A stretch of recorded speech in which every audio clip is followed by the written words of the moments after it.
Hello aspirant, Blitz batch की इस series में आपका स्वागत है।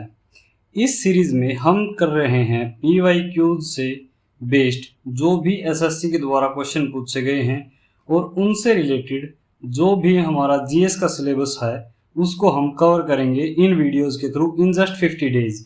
ये आपके स्कोर को 7 और 6 मार्क्स से बूस्ट करेगा 40 मार्क्स तक। तो आज के इस वीडियो में हम करेंगे पोस्ट मौर्यन किंगडम्स और गुप्ता एज के बारे में।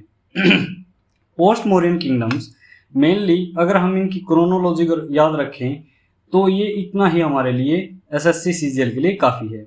पोस्ट मौर्यन रूलर्स की जो टाइमलाइन है उसमें सबसे पहले आता है सुंग डायनेस्टी। सुंग डायनेस्टी में पुष्यमित्र शुंग ने लास्ट मौर्यन रूलर बृहद्रथ को मारकर गद्दी को एनेक्स किया था। इनका जो अप्रोक्सीमेट टाइमलाइन थी वो थी 185 टू 73 BCE। इन्होंने ब्राह्मणिज्म को रिवाइव किया था। हम जानते हैं कि अशोका ने बुद्धिज्म को बहुत ज़्यादा प्रमोट किया था। इसके बाद सुंग डायनेस्टी एक ब्राह्मणिज्म डायनेस्टी थी जिसने ब्राह्मणिज्म को बहुत ज़्यादा सपोर्ट किया और ये इन्होंने लड़ाई भी की इंडो ग्रीक्स के साथ। इसके बाद आती है कर्ण डायनेस्टी। कर्ण डायनेस्टी के जो फाउंडर थे वो थे वासुदेव कर्ण, जिन्होंने रिप्लेस किया सुंग्स को एंड इन्होंने मगध पर एक छोटे पीरियड के लिए 73 टू 28 BCE तक राज किया। इसके बाद आते हैं Indo Greeks. 2nd to 1st century BCE तक इन्होंने इंडिया पर कंसिस्टेंटली अटैक किए। इनमें सबसे इम्पोर्टेंट रूलर थे मिनांडर, जिनको मिलिंद भी बोला जाता था। इन्होंने नॉर्थ वेस्ट इंडिया को मेनली रूल किया। मिनांदर एंड में कन्वर्ट हो गए थे बुद्धिज्म में अकॉर्डिंग टू मिलिंदान पनाहो।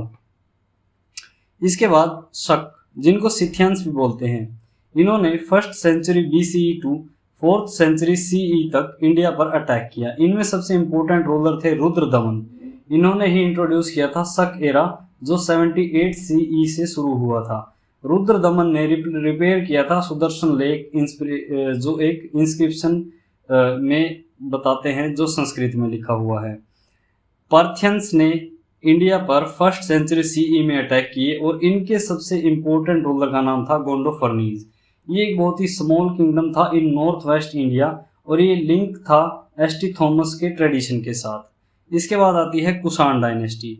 इसने 1st to 3rd century CE तक इंडिया पर रूल किया। कुजुला कडफिसिस और विमा कडफिसिस और कनिष्क इसके प्रोमिनेंट रूलर्स रहे। इन्होंने प्रमोट किया ट्रेड ऑन सिल्क रूट।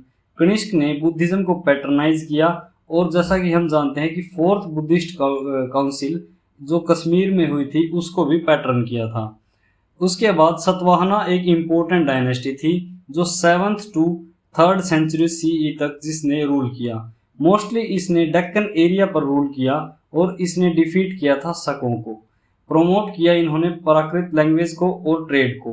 इसके जो इम्पोर्टेंट किंग थे वो थे गौतमीपुत्र सतकर्णी। फिर उसके बाद आते हैं वेस्टर्न अक्षत्रपाज। इन्होंने 1st to 4th century CE तक ही रूल किया और इनके जो प्रोमिनेंट किंग थे वो थे रुद्रदमन फर्स्ट। इन्होंने कंट्रोल किया वेस्टर्न इंडिया को और फेमस है जूनागढ़ इंस्क्रिप्शन के लिए। संगम एज किंगडम जो 300 BCE टू 300 CE तक रही, उसके प्रोमिनेंट जो रूलर डायनेस्टी थी उसमें थे चेराज, चोलाज एंड पांड्याज। इनके टाइम में ट्रेड फ्लोरिश हुई रोमन एम्पायर तक और इम्पोर्टेंट तमिल लिटरेचर भी इसी समय में डेवलप हुए। इस टेबल में जितने भी इम्पोर्टेंट किंग्स और उनके डिस्क्रिप्शन को जो शॉर्ट नोट्स में दिया हुआ है ये मोस्टली एसएससी में ऑलरेडी पूछे गए क्वेश्चंस हैं। तो इसलिए आप इस PDF को जो कि मैं टेलीग्राम ग्रुप में शेयर कर दूंगा, आप दोबारा से इसको रिवाइज कर लेना। इसके बाद आते हैं हम गुप्त एम्पायर पर।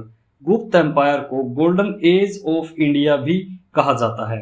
ये SSC CPO 2017 में एक सवाल भी पूछा गया था कि गुप्ता पीरियड को, जिसका आंसर था Gupta period is known as the golden age of India, क्योंकि इस समय पर इंडिया ने विटनेस किया मेजर प्रोग्रेस जो लिटरेचर में, साइंस में, मैथमेटिक्स में, एस्ट्रोनॉमी में, आर्ट में और ट्रेड में एस्टाउंडिंग था।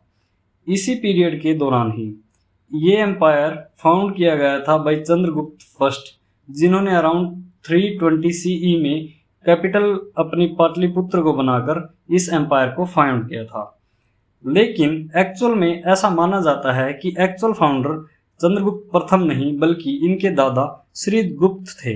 इनके ग्रैंडफादर श्रीगुप्त ने ही गुप्ता डायनेस्टी को फाउंड किया था 240 सीई में। इनका रूल एक रीजनल मोनार्क के जैसा ज़्यादा रहा। फिर उसके बाद इनको सक्सीड किया इनके बेटे घटोत्कच ने, but it was the Chandragupta first जिन्होंने एक्चुअल में गुप्त एम्पायर को नेक्स्ट लेवल तक जो लेके गए, और इन्होंने ही फर्स्ट टाइम एक्वायर किया था महाराजा धीराज का टाइटल। ये फर्स्ट गुप्ता रूलर थे जिन्होंने एक्वायर किया था इस टाइटल को। पीवाईक्यू क्वेश्चन में फाउंडर ऑफ गुप्ता डायनेस्टी जो एसएससी जीडी में पूछा गया था, क्वेश्चन था कि who was the founder of Gupta empire, तो it was Chandragupta first. Important rulers की बात करें तो चंद्रगुप्त फर्स्ट से स्टार्ट करते हैं जो कि इस डायनेस्टी के फाउंडर थे और जिन्होंने टाइटल अज्यूम किया था महाराजा धीराज का। इन्होंने एम्पायर को स्ट्रेंथन किया था मैरिज अलायंस के साथ विद लिच्छवीज। इस मैप पर अगर हम नज़र डालें तो हम देख सकते हैं कि ये गुप्ता एम्पायर मौर्यन एम्पायर से थोड़ा कम था, but it was covering mostly the western, northern and north eastern India. So this map जो जिसको आपको अच्छे से याद रखना है कि ये गुप्ता रूल्ड एरियाज थे। Next is Samudragupta. समुद्रगुप्त जो थे वो चंद्रगुप्त प्रथम के बेटे थे और उनको ग्रेटेस्ट कॉन्करर ऑफ गुप्त एम्पायर भी माना जाता है। इसीलिए इनको नेपोलियन ऑफ इंडिया भी कहा है हिस्टोरियंस ने। इनकी अचीवमेंट को डिस्क्राइब किया गया है इलाहाबाद पिलर इंस्क्रिप्शन में बाय अ राइटर हरिसेन। ये उस एग्जैक्ट है उस इंस्क्रिप्शन का जो इलाहाबाद स्टोन पिलर पर इंस्क्रिप्शन थी बाय समुद्रगुप्त, जिसको लिखा था हरिसेन ने। इन्होंने एग्रेसिव एक्सपेंशन की पॉलिसी को फॉलो किया था, डिफीट किया था मैनी नॉर्दर्न रूलर्स को इंडिया में, और फॉलो किया था डिप्लोमेसी को इन साउदर्न इंडिया। मतलब कि डायरेक्ट रूल की बजाय इन्होंने डिप्लोमेसी को फॉलो किया था। ये पैटर्न थे म्यूजिक के एंड पोएट्री के। इनको कविराज भी बोला जाता है। एक कोइन इनके टाइम पर रिलीज हुई थी जिसमें समुद्रगुप्त वीणा बजाते हुए दिखाई देते हैं। इसमें इंपॉर्टेंट पीवाईक्यू फैक्ट अगर हम देखें तो 2017, 2016, 2019 और 2022 में समुद्रगुप्त से डायरेक्ट क्वेश्चन पूछे गए हैं। नेपोलियन ऑफ इंडिया बोला जाता है समुद्रगुप्त को। 2016 में पूछा गया कि इलाहाबाद पिलर इंस्क्रिप्शन डिस्क्राइब करती है चंद्रगुप्त की अचीवमेंट को। 2019 में किसके द्वारा ये इंस्क्रिप्शन लिखी गई, एंड दैट वाज हरिसेन। 2022 में पूछा गया था कविराज टाइटल किसके लिए यूज किया गया था, एंड दैट वाज समुद्रगुप्त।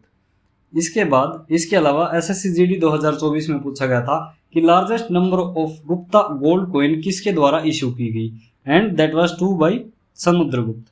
इसके बाद हम पढ़ते हैं चंद्रगुप्त द्वितीय के बारे में। चंद्रगुप्त द्वितीय ने एक्सपेंड किया था एम्पायर को और भी ज़्यादा और डिफीट किया था शकों को ऑफ वेस्टर्न इंडिया। इनके रेन में पीस, प्रोस्पेरिटी और कल्चरल ग्रोथ को देखा गया।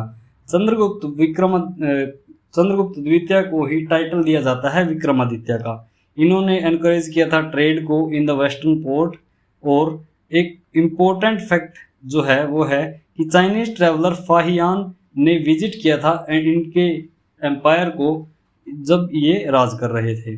पीवाईक्यू फैक्ट जो पूछे गए हैं 2020 में, 2021 और सीएचएसएल 2018 में इनसे संबंधी पूछे गए हैं। किस गुप्ता रूलर ने डिफीट किया था शक को, तो वो थे चंद्रगुप्त द्वितीय। चंद्रगुप्त द्वितीय को एक और नाम से जाना जाता था, तो वो था विक्रमादित्य। फाहियान ने इंडिया को विजिट किया था किसके दौरान, चंद्रगुप्त द्वितीय के दौरान, सॉरी। इसके बाद आते हैं कुमारगुप्त। कुमारगुप्त ने अपने एम्पायर की स्टेबिलिटी मेंटेन करके रखी। मतलब इसके समय में एम्पायर ने एक्सपेंड नहीं किया, बट इन्होंने स्टेबिलिटी को मेंटेन रखा। इनको एसोसिएट किया जाता है with the development of Nalanda university. PYQ fact CHSL 2020 में पूछा गया कि नालंदा यूनिवर्सिटी फेमस कब हुई, ड्यूरिंग गुप्ता एज। इसके बाद आते हैं स्कंदगुप्त। ये लास्ट पावरफुल रूलर थे ऑफ गुप्ता रूल। सक्सेसफुली इन्होंने रजिस्ट किया था हुनों के इन्वेजन को। पीवाईक्यू फैक्ट सीएचएसएल 2021 में पूछा गया who was the last powerful Gupta ruler, तो ये थे स्कंदगुप्त। पीवाईक्यू फैक्ट सीपीओ 2020 में पूछा गया हुनाज वीकेंड दी गुप्त एम्पायर, किसने गुप्त एम्पायर को वीक कर दिया था? एंड में दैट वाज हुनाज। एडमिनिस्ट्रेशन की अगर बात करें तो एम्पायर डिवाइडेड था भुक्ति में, इसके अलावा विषय में।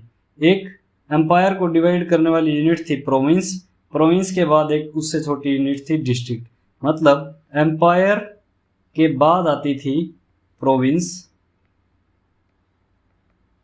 और प्रोविंस बनी होती थी कई सारे डिस्ट्रिक्ट से मिलकर, और उस समय इनके नाम थे विषय एंड भुक्ति। डिसेंट्रलाइज्ड एडमिनिस्ट्रेशन को डेवलपमेंट किया गया था, लोकल गवर्नर्स अपॉइंट किए गए थे। अगर देखा जाए तो मौर्यन एम्पायर से कम सेंट्रलाइज्ड सिस्टम था ये।